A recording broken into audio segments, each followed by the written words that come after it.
কোন ধরনের রাগ ঢাক না রেখে ইসলামপন্থীগণ কখনো বুদ্ধিজীবী জাফরুল্লাহকে দাওয়াত করবেন না, সে কাদিয়ানীদের এজেন্ট দালাল।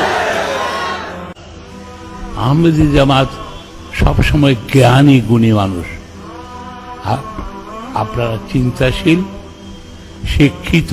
সেই গাইবান্ধায় আপনাদের বাৎসরিক সভা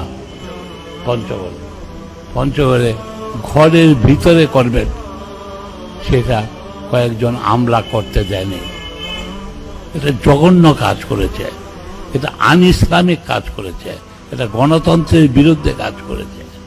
কিন্তু আহমেদী জামাত সবসময় চিন্তাশীল, ভদ্র বলে তারা এটাকে নিয়ে কোনো ইস্যু করেনি।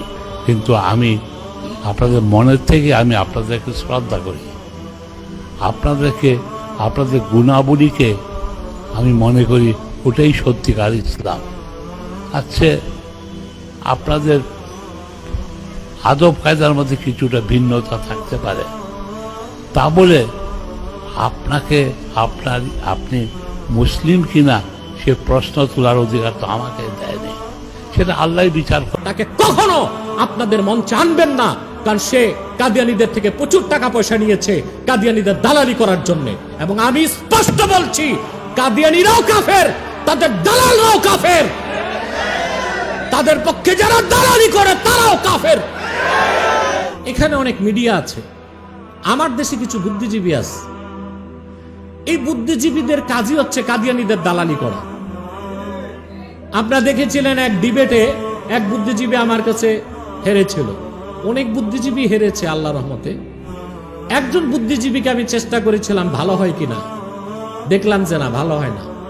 কি যেন বাঁকা, কখনো সোজা হয় না, ওই অবস্থা।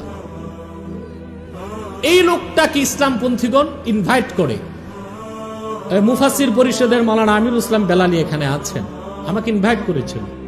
সেখানে সে বুদ্ধিজীবী ছিল। ওই বুদ্ধিজীবী আলেমদের দেখলেই কাদিয়ানীদের দালালি করে। আমি স্পষ্ট আজকে বলছি, কোন ধরনের রাগ ঢাক না রেখে ইসলামপন্থীগণ কখনো বুদ্ধিজীবী জাফরুল্লাহকে দাওয়াত করবেন না, সে কাদিয়ানীদের এজেন্ট দালাল। তাকে কখনো আপনাদের মঞ্চে আনবেন না, কারণ সে কাদিয়ানীদের থেকে প্রচুর টাকা পয়সা নিয়েছে কাদিয়ানীদের দালালি করার জন্য। এবং আমি স্পষ্ট বলছি, কাদিয়ানীরাও কাফের, তাদের দালালরাও কাফের, তাদের পক্ষে যারা দালালি করে তারাও কাফের। সম্মানিত সুধী, ইসলাম প্রথা সর্বস্ব ধর্মের নাম নয়।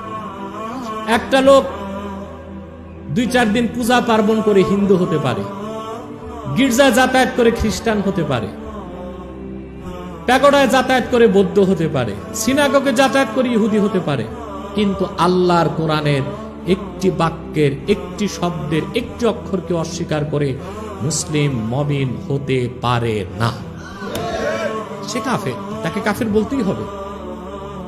এখন বলুন, কেউ বলল আমি মুসলিম, আল্লাহকে বিশ্বাস করলো, কিন্তু আল্লাহ এক এটা বিশ্বাস করলো না, সে মুসলিম না অমুসলিম?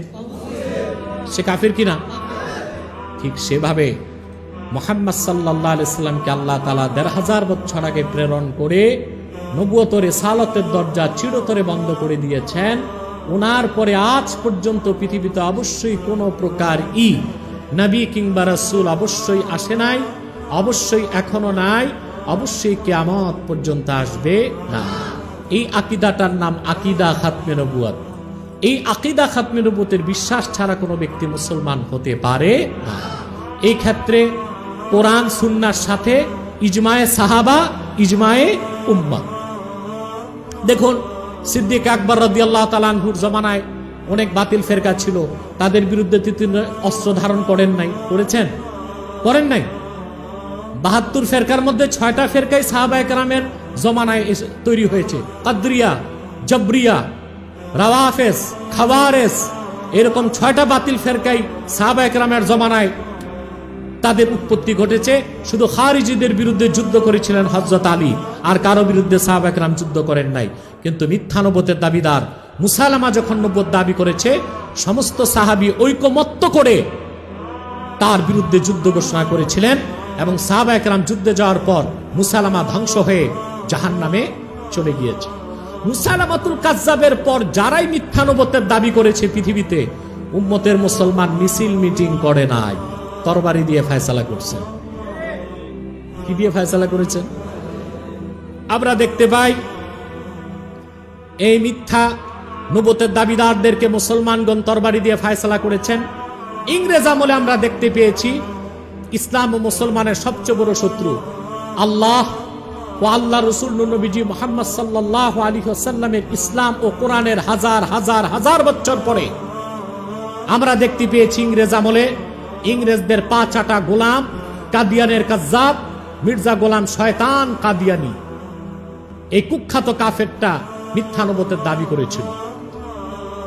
সমস্ত উলামায়ে কেরাম ঐক্যবদ্ধ হয়ে তাকে কাফের ঘোষণা করেছিল। 1908 সালে কাদিয়ানের কাজ্জাব মিথ্যা নবুওয়াতের দাবিদার মির্জা গোলাম শয়তান কাদিয়ানি ধ্বংস হয়ে জাহান্নামের কুখ্যাত কুকুরে পরিণত হয়েছে, তার অনুসারীরাও ধ্বংস হয়েছে। বর্তমানে ইসলাম ও মুসলমানের সবচেয়ে বড় শত্রু হিসেবে কাজ করে যাচ্ছে কাদিয়ানি সম্প্রদায়। এরা ইসলাম ও মুসলমানের সবচেয়ে বড় শত্রু। বাংলাদেশে এরা এই পর্যন্ত 100টির মতো সেন্টার করেছে। সরকারি দলেও তারা ঘাপটি মেরে বসে আছে, বিরোধী দলও ঘাপটি মেরে বসে আছে, বিভিন্ন সংস্থায় বসে আছে। অতএব ইসলামের সুমহান স্বার্থ রক্ষায় অবশ্যই মুসলমানদের মৌলিক দাবিগুলোকে আদায় করার লক্ষ্যে সরকারকে কাদিয়ানিদেরকে রাষ্ট্রীয়ভাবে অমুসলিম ঘোষণা করতেই হবে। তারা মানুষকে ধোঁকা দিতে নাম পরিবর্তন করে করে মিথ্যা পরিচয় দেয়। কখনো নিজেদের পরিচয় দেয় আহমদী জামাত, কখনো বলে আহমদিয়া জামাত, কখনো বলে আহমদী সম্প্রদায়, কখনো বলে আহমদিয়া সম্প্রদায়, কখনো বলে আহমদী মুসলিম জামাত, কখনো বলে আহমদিয়া মুসলিম জামাত। সাবধান, যত কাদিয়ানি ছিল আছে থাকবে, তারা কেউ আহমদী জামাত নয়, আহমদিয়া জামাত নয়, আহমদী সম্প্রদায় নয়, আহমদিয়া সম্প্রদায় নয়, আহমদী মুসলিম জামাত নয়, আহমদিয়া মুসলিম জামাত নয়, তারা শয়তানি জামাত, কুখ্যাত জাহান্নামের কুখ্যাত কুকুরের দল। তাহরিকে খাতমে নবুওয়াত বাংলাদেশের পক্ষ থেকে, বাংলাদেশের সকল মুসলমানের পক্ষ থেকে সরকারকে উদাত্ত দাবি জানাচ্ছি, বর্তমান মেয়াদের মধ্যেই কাদিয়ানীদেরকে রাষ্ট্রীয়ভাবে অমুসলিম ঘোষণা করতে হবে। তাদের যত পণ্যদ্রব্য আছে, প্রাণ, সিজান, আরএফএল, এবং তাদের যত প্রকাশনা আছে, প্রথম আলো, ডেইলি স্টার, কালের কণ্ঠ সহ, এগুলো নিষিদ্ধ করতে হবে। আপনারা যারা এসেছেন আপনাদেরকে বলবো, খাতমে নবুওয়াতের আন্দোলনের কোনো বিনিময় পৃথিবীতে আশা করবেন না। মনে রাখবেন, হযরত আনোয়ার কাশ্মীরি রহমতুল্লাহ ভবিষ্যৎবাণী করে গিয়েছেন, যারা খাতমে নবুওয়াতের আন্দোলনে সম্পৃক্ত থাকবে পরকালে নাজাতের এটাই তাদের সবচেয়ে বড় মাধ্যম হবে।